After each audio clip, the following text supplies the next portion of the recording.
Yeah!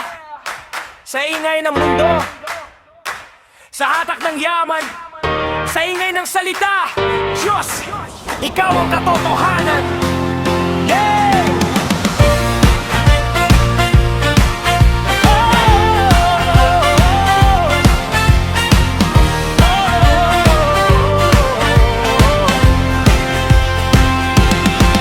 Mayaman ang nagtitiwala sa kayamanan niya. Parang tore na mataas pero ilusyon lang pala. Pagdating ng unos, bubuhuri ng pader. At doon malalaman kung saan ka talaga nakatayo. Kapatid, bago dumating ang pagkawasak, mayabang ang puso ng tao, pero ang pagpapakumbaba, iyan ang daan patungo sa iyong biyaya. Oh Diyos,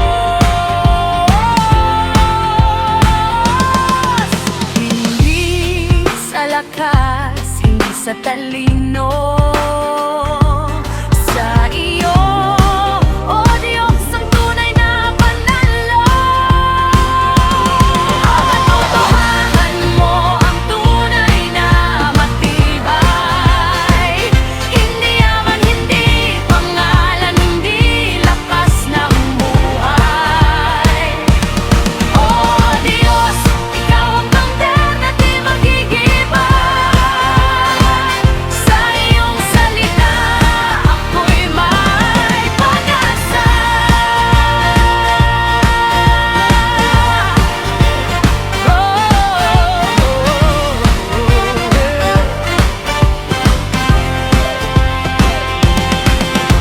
Sumasagot bago makinig, nagpapahiya lang sa sarili. Wala pang naiintindihan, pero ang pusong handang umunawa. Nakakakita ng karunungang higit pa sa pilak at ginto. Ang espiritu ng tao'y nagtatagal sa hirap, pero ang pusong durog, Diyos lang ang kayang mag-ahon. Diyos lang ang tunay na paghilo.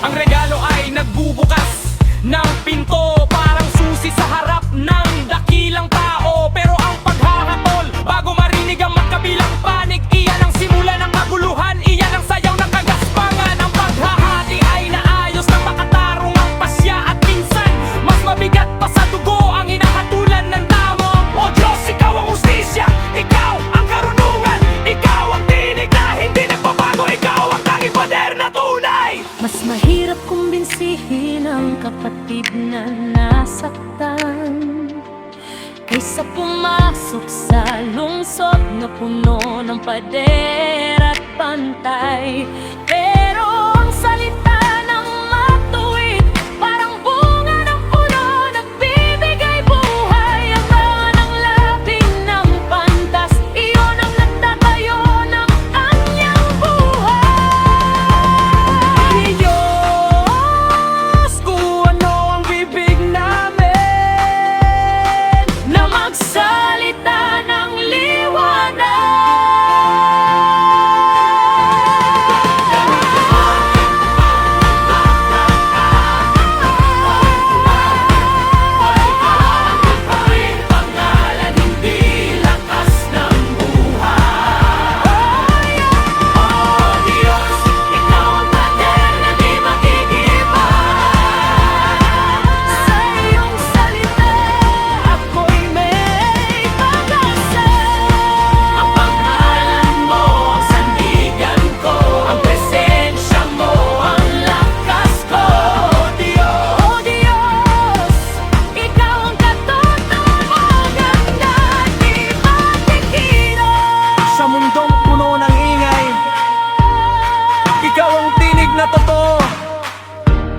gitna ng paghahati, ikaw ang hustisya sa lahat ng tagpuin.